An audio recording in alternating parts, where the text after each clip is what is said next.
Olá, meu irmão, minha irmã. Nós estamos aqui para a terceira parte da nossa aula sobre a história da salvação. Se você não assistiu aos dois primeiros vídeos, então convido você a pegar a história desde o primeiro vídeo, porque aí você vai entender todo o processo de salvação que Deus mesmo, pedagogicamente, digamos assim, foi nos preparando para chegarmos até o momento deste vídeo. Deste vídeo que nós falaremos sobre a plenitude dos tempos. Deus foi conduzindo o seu povo até chegar na plenitude dos tempos. O que é a plenitude dos tempos? É quando então o próprio Deus virá ao nosso encontro, ao momento em que o nosso Senhor e Salvador Jesus Cristo, Deus feito homem, o Verbo encarnado, vai se tornar um de nós, sem deixar de ser Deus.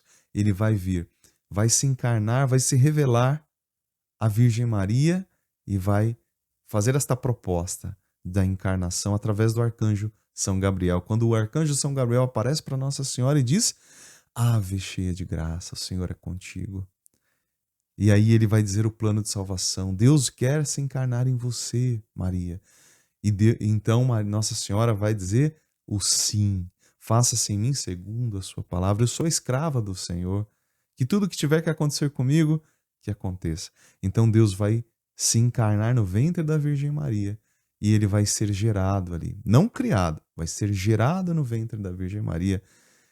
E Deus vai aguardar aqueles 9 meses. Ele mesmo vai esperar pacientemente no ventre da Virgem Maria para então nascer.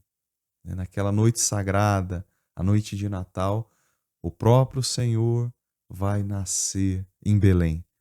E ali, o próprio Deus, feito homem, ele que veio para nos salvar, vai crescer na família sagrada, vai crescer ali com São José, com a Virgem Maria, na família que ele mesmo escolheu. Os pais que ele mesmo escolheu para cuidarem dele. Então o próprio Deus vai crescer, mas ele veio para quê? Ele veio para nos salvar, ele veio para nos dar a libertação dos nossos pecados, ele veio para nos libertar das trevas e do pecado, e mais do que isso, ele veio para nos libertar da morte. Porque quando os nossos primeiros pais pecaram, lá Adão e Eva, quando eles pecaram, a morte, que não era uma realidade para o ser humano, a morte entrou no mundo. Deus criou o ser humano para viver para sempre. Deus criou o ser humano para viver eternamente com ele. Viver. O homem não foi criado para morrer, a gente não ia morrer. Mas então, por causa do pecado da desobediência, a morte entrou no mundo, o pecado entrou no mundo. E então Deus traçou um plano de salvação. Deus falou: não, eu criei o ser humano para viver eternamente, não para morrer. Então Deus vai cuidando do seu povo, como nós vimos nas aulas anteriores, até chegar na plenitude dos tempos, quando ele mesmo vem, o próprio Deus vem ao nosso encontro para falar, primeiramente, para mostrar o seu verdadeiro rosto, quem ele é, para nos dar a sua verdadeira doutrina, a doutrina do amor, a doutrina da misericórdia, do perdão, da reconciliação. Jesus veio nos mostrar como nós deveríamos viver para que tivéssemos uma vida em plenitude, como deveríamos nos comportar, perdoando, amando as pessoas, amando até os nossos inimigos, aqueles que não gostam de nós, rezando por aqueles que nos amaldiçoam. Ele veio nos mostrar a verdadeira medida da nossa vida. Ele veio nos mostrar como nós deveríamos viver moralmente a castidade, a santidade, a pureza no nosso olhar, a pureza nos nossos pensamentos, nas nossas paixões. Jesus veio nos mostrar como viver. Ele mesmo vai dizer: eu sou a verdade, eu sou o caminho, eu sou a vida. Ninguém vai ao Pai se não for por mim. Porque ele é o próprio Deus que se fez homem. Então Deus veio ao nosso encontro, olhou nos nossos olhos, falou a nossa língua, falou as nossas palavras, contou histórias que representavam a realidade espiritual, a realidade do reino dos céus. E então, num dado momento, ele vai ser rejeitado pelos homens. Ele veio para o que era seu, mas os seus não o reconheceram, não o receberam. E então ele será crucificado. Ele mesmo vai se entregar. Ele diz: Ninguém tira a minha vida. Eu a entrego, eu a dou livremente pela salvação de todos. Eu vim para que os homens tenham vida e vida em toda a plenitude. E vida eterna. Jesus veio para nos devolver a vida eterna, a graça de nós vivermos para sempre novamente. Portanto, Jesus vai sofrer tudo aquilo que nós já sabemos, né? A Semana Santa, a paixão, ele vai deixar o seu corpo, sangue, alma e divindade na Eucaristia para nós. Então, na sexta-feira santa, na quinta-feira ele vai ser entregue, na sexta-feira ele vai sofrer a paixão.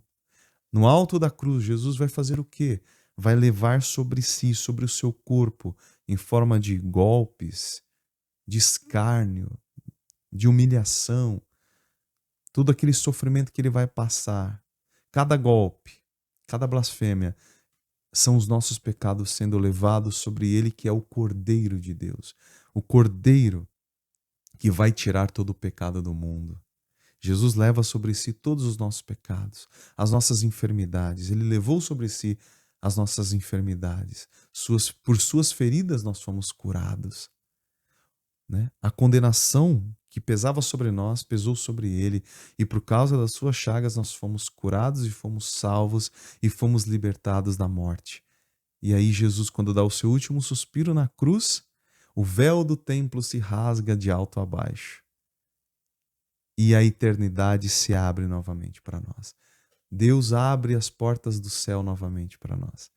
Agora nós temos de volta a vida eterna, a vida com Deus na eternidade. A morte, ela passa a ser apenas um piscar de olhos. Quando nós piscamos o olho e abrimos, já estamos diante de Deus. Torna-se a nossa verdadeira Páscoa agora. Não mais a travessia pelo Mar Vermelho, mas agora a passagem para a eternidade, para esta vida com Deus e com aqueles que nós amamos, que já se foram. Um dia nós nos encontraremos com eles. Essa é a grande festa do céu. Tudo aquilo que Deus tinha para nos falar, Ele nos falou por meio de Jesus, por meio do Filho. Ele mesmo já nos deu a sua doutrina. Portanto, qualquer outra doutrina que apareça, qualquer nova revelação, ela não deve ser aceita. Tudo aquilo que veio, digamos assim, a partir de Jesus, como se fosse um complemento, algo a mais da revelação, não pode ser aceita. Porque tudo já foi dito através de Jesus. Existem as revelações privadas, mas as revelações privadas, elas, primeiro, não fazem parte do mais importante, daquilo que é o depósito da fé, como diz a igreja.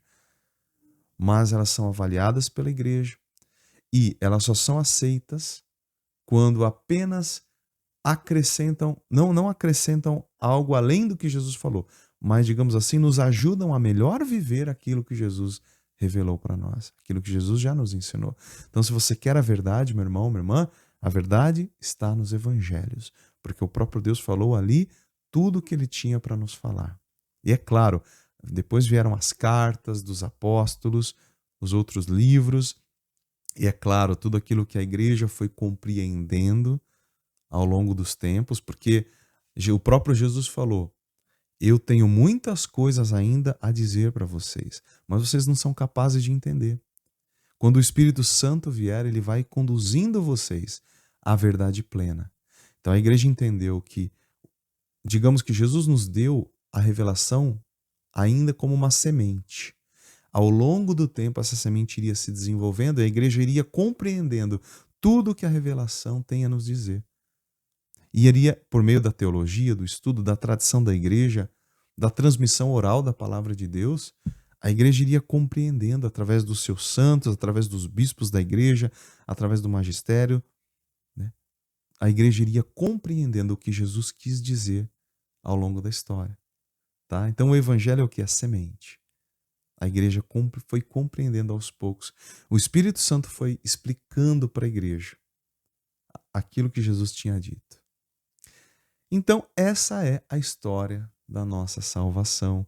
Desde o momento em que Deus se revela ao homem, lá para Noé, depois Abraão, Moisés, os reis, os profetas, até chegar na plenitude dos tempos, quando o próprio Deus vem ao nosso encontro, nos salva, nos devolve a vida eterna, funda a sua igreja, porque Jesus fundou a sua igreja.